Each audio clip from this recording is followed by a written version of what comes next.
Hello दोस्तों। तो आज हम डिस्कस करने वाले हैं पैरेलल कंप्यूटिंग के बारे में, मल्टीपल प्रोसेसिंग आर्किटेक्चर के बारे में, मल्टी थ्रेडिंग के बारे में। तो सबसे पहले हम ये देखते हैं कि हमें पैरेलल कंप्यूटिंग की ज़रूरत ही क्या है, what are the benefits from it. Okay, so मैं एक सिंपल एग्जांपल लूँगा। सपोज़ करो आपके पास कई डिनोमिनेशंस हैं जिनके नोट्स को आपको काउंट करना है।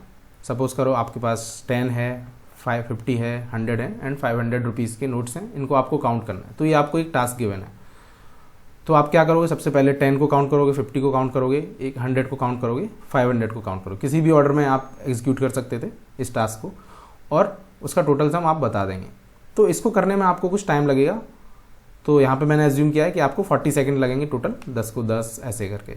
ओके, नाउ अगर आप देखें तो this is sequential programming, sequential execution. आप किसी भी ऑर्डर में कर सकते थे, लेकिन आपको टोटल टाइम उतना ही लगने वाला था।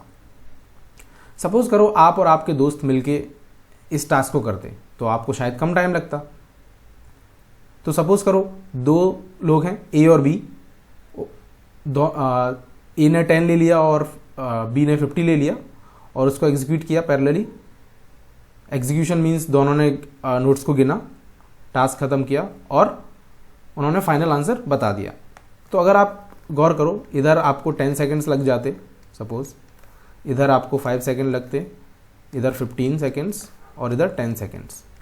तो अगर मैं बोलूँ कि इस बी बंदे को जितना भी टाइम लगा वो 15 सेकेंड्स है और इसको 25 सेकेंड्स टोटल, और फाइनली इन दोनों को कोऑर्डिनेट करना पड़ता कि टोटल नोट्स कितने हुए काउंट करके, वो सम करने के लिए आपको मान लो 5 सेकेंड और लगते। तो फाइनली टोटल सम कितना होता, टोटल टाइम कितना होता, 30 seconds. This is an improvement over this 40 seconds. तो this is called parallel programming, I mean at least parallel execution of task. हम इसे कंप्यूटर्स में कैसे करेंगे वो देखेंगे। तो this is the benefit of writing a parallel code. Generally आपके पास आजकल मल्टीपल प्रोसेसर्स अवेलेबल होते हैं, उनको आप उनका फ़ायदा उठा सकते हो और एक ऐसा कोड लिख सकते हो जो कि पैरेलली एग्जीक्यूट हो और द टाइम विल रिड्यूस। तो इसे ही हम बोलते हैं, basically we are efficiently utilising our CPUs, right. तो सबसे पहले आपको एक बात याद रखनी पड़ेगी, a single processor can execute only one instruction at a time. एक ही इंस्ट्रक्शन चल सकता है एक सिंगल प्रोसेसर में। तो कई बार हम कंफ्यूज होते हैं कि मल्टी प्रोसेसिंग, मल्टी प्रोग्रामिंग क्या होता है, वो आगे डिस्कस करते हैं। तो आजकल के जो मॉडर्न कंप्यूटर्स हैं, आपने बहुत बार सुना होगा dual core processor, quad core processor. तो they are actually multi core processors, जहाँ पे 2 सीपीयूज लगे होंगे, 4 सीपीयूज लगे होंगे, डिपेंडिंग ऑन द क्या प्रोसेसर, क्या सीपीयू की कॉन्फ़िगरेशन है। दैट मीन्स कि वो 2 टास्क एक्चुअली में पैरेलल हैंडल कर सकता है, can handle task in parallel. तो हम इसका फायदा उठा सकते हैं। तो इससे पहले हम एक सिंपल आर्किटेक्चर के बारे में डिस्कस करते हैं कि एक्चुअली जब मल्टी कोर आर्किटेक्चर होता है तो हमारा प्रोग्रामिंग मॉडल और हमारा एग्जीक्यूशन मॉडल वर्क कैसे करता है। तो सपोज करो there are 4 processor, this is a quad core CPU. तो ये क्या होता है, इन सबकी एक एक कैश होती है जिसमें ये फ्रिक्वेंटली लोकल डेटा रखते हैं, फ्रिक्वेंटली एक्सेस डेटा रखते हैं।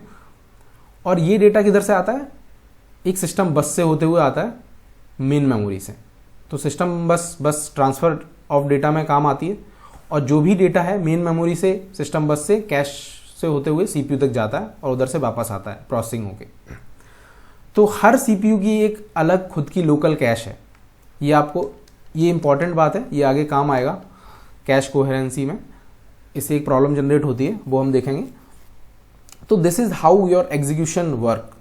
आपका प्रोग्राम पहले मेन मेमोरी में आएगा, देन उस प्रोग्राम के इंस्ट्रक्शंस सीपीयू तक जाते हैं और जो भी डेटा है वो सीपीयू तक जाता है उनके रजिस्टर्स में।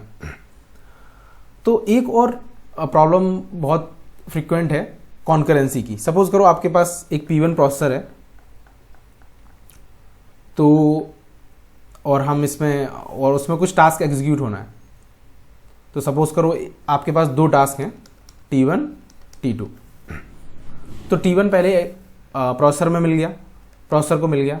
देन सिंस ये सिंगल कोर प्रोसेसर है तो T2 अब एग्जीक्यूट होगा, देन अगेन T1 एग्जीक्यूट होगा, देन अगेन T2 एग्जीक्यूट होगा, देन T1 एग्जीक्यूट होगा। तो इससे आपको क्या पता चल रहा है, इससे हमें ये पता चल रहा है एक सिंगल प्रोसेसर मल्टीपल टास्क को हैंडल कर रहा है इन अ कॉन्करेंट वे। दैट मीन्स कुछ टाइम के लिए, इसे बोलते हैं टाइम शेयरिंग, कुछ टाइम के लिए T1 एग्जीक्यूट हो रहा है, कुछ टाइम के लिए T2। पर हमारे प्रोसेसर जनरली इतने फास्ट होते हैं कि 2-3 टास्क में हमें स्लोनेस फील नहीं होती और हमें ऐसा लगता है कि चारों टास्क पैरेलली चल रहे हैं। तो इसे बोलते हैं कॉन्करेंट एग्जीक्यूशन। तो concurrent execution and parallel execution में डिफरेंस है। कॉन्करेंट में डेटा एक टाइम पे एक ही इंस्ट्रक्शन या एक ही थ्रेड या एक ही प्रोसेस एग्जीक्यूट हो रहा होता है, बस वो इतने फास्ट एग्जीक्यूट हो रहे होते हैं, इतने फास्ट कॉन्टेक्स्ट स्विच करते हैं एक दूसरे के बीच में, इसको बोलते हैं कॉन्टेक्स्ट स्विचिंग।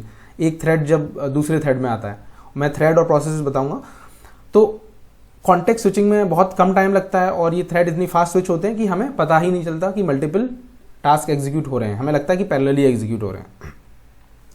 तो एक बार हम डिफरेंस देख लेते हैं कॉन्करेंसी एंड पैरेललिज्म में। तो concurrency means dealing with multiple things at once. ये बात आप गौर करो, डीलिंग मीन्स आपके पास मल्टीपल टास्क हैं, आप इन्हें किस ऑर्डर में परफॉर्म करोगे, कितना कितना टाइम दोगे, राइट, ये इसका मतलब हुआ। And parallelism means doing multiple things at once. आप एक्चुअली में पैरेलली एग्जीक्यूट कर रहे हो, T1, T2, T3, ये तीनों टास्क पैरेलली एग्जीक्यूट कर रहे हो। Okay, thank you for watching. अगर आपका कोई भी सुझाव है तो आप नीचे कमेंट कर सकते हैं, कोई डाउट हो आप वो भी कर सकते हैं। And like the video if you have really enjoyed it.